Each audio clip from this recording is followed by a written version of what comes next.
It's a tragedy that the council have seen this nice location as an opportunity for them to demolish an estate and a community because they think they're going to make some money out of it.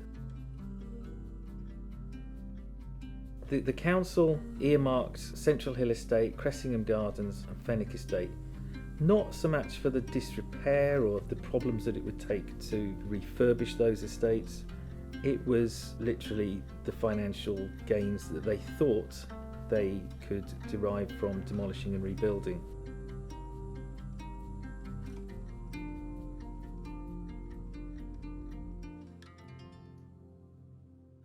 Living up here in Central Hill, Crystal Palace, it's a really nice area. I've been here since 1973, and Central Hill's pretty cool. It's pretty quiet. It's got a nice little community around here. Even though a lot of people have moved out, there's still quite a few of us here. It's quite an eclectic mix of people, and there's a lot of good community work that goes on in the area. It's nice, it's a very tranquil place. We have a busy road nearby, but not right in front of our house. So it's a very nice area to live.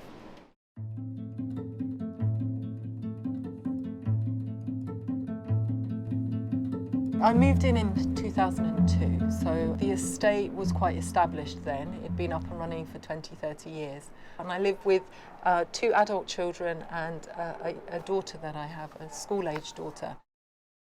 I've been living here for at least 15 years.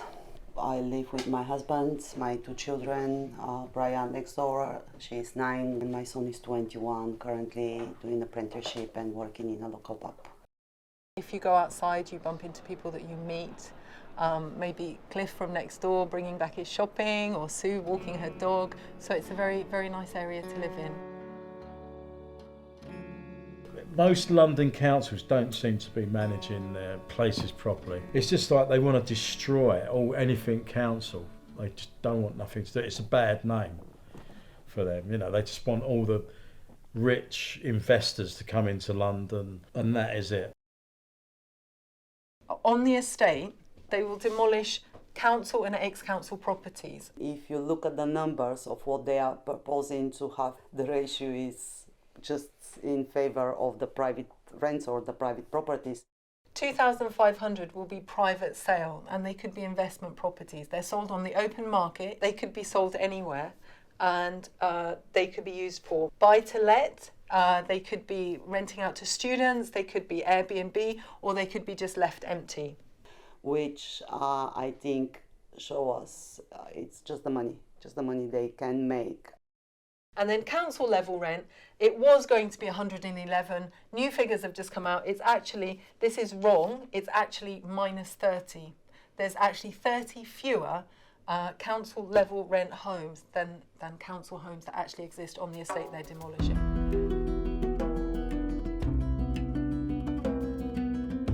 You know, they've moved a lot of people off the estate. So since 2017, we've had up to around 100 homes that have been sitting empty. And also there are more young families that have moved in, but they're more either temporaries or they're private tenants of Homes for Lambeth as they buy back homes. And what they've done with those homes is very little.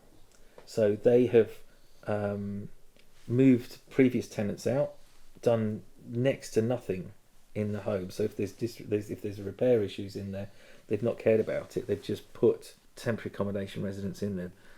When we first moved, I would say the estate was really well looked after, and I was happy to pay my service charge. I was happy to pay the council tax, all of those money that the council was asking so they can maintain the estate functioning properly.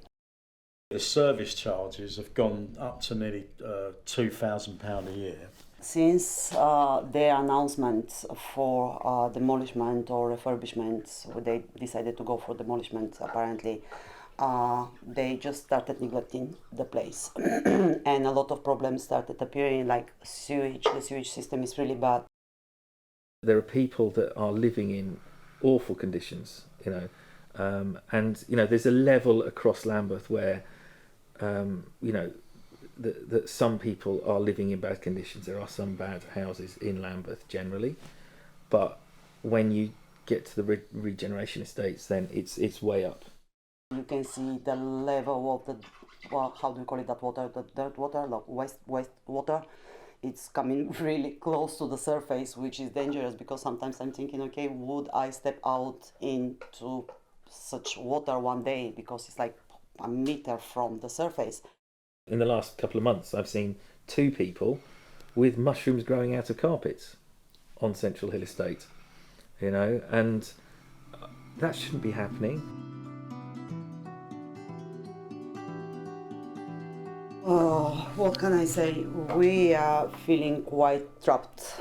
And we're all in limbo. I can't remortgage, not that I want to. We are actually not able to do anything with the investments we already, like the money we already paid towards the mortgage. We can't really move, and the only option we have is to sell back to the council. And as I was saying previously, they won't really give you the full value for my place. We're supposed to be given enough money to buy something similar close by, but I think the reality is that you can't. This is the lowest costing housing in the area, so therefore you take away that, the money they give would never buy me anything close by. And it's a liberty, really, because if they're going to build a new place and the value is going to go up by about 200,000, why can't they reimburse me that for the new place? You know, so basically they're enslaving me even more. And this is the thing about the whole process, is that residents are not properly engaged. You know, you read all of their literature and it's, oh, we've worked with residents at this stage, but they don't. Well, if I was to talk to the council now, I'd say stop the redevelopment and sort of come up with a compromise. But these people, they don't compromise. They've got these ideas and they just do it, regardless if they work or not. It is quite right to say that we wouldn't think of moving because of the location, because of everything. We want to be happy to move when we are ready to move. My daughter has grown up all her life in Crystal Palace. She was born while I was living here. She's 10 years old. She doesn't know anything differently. And to go outside and not know people and have to start again, that really has to be a decision that we would think long and hard for. As I said, 3 years ago when they first did the evaluation, we were mentally ready. Okay, probably it's not the right time because she already started school, but at least she was year 2, year 3. So it's like enough time for her to settle down in the new school and get ready to move into the secondary school. Now, 3 years later, she's already year 5. So imagine going to a different school just for 1 year. The stress would be a lot. And so it's not like I say that we're going to live the rest of our lives here, but it would be great to have somewhere to come back to that is our home, and it's here in Crystal Palace. If they do destroy it, I feel pretty sad.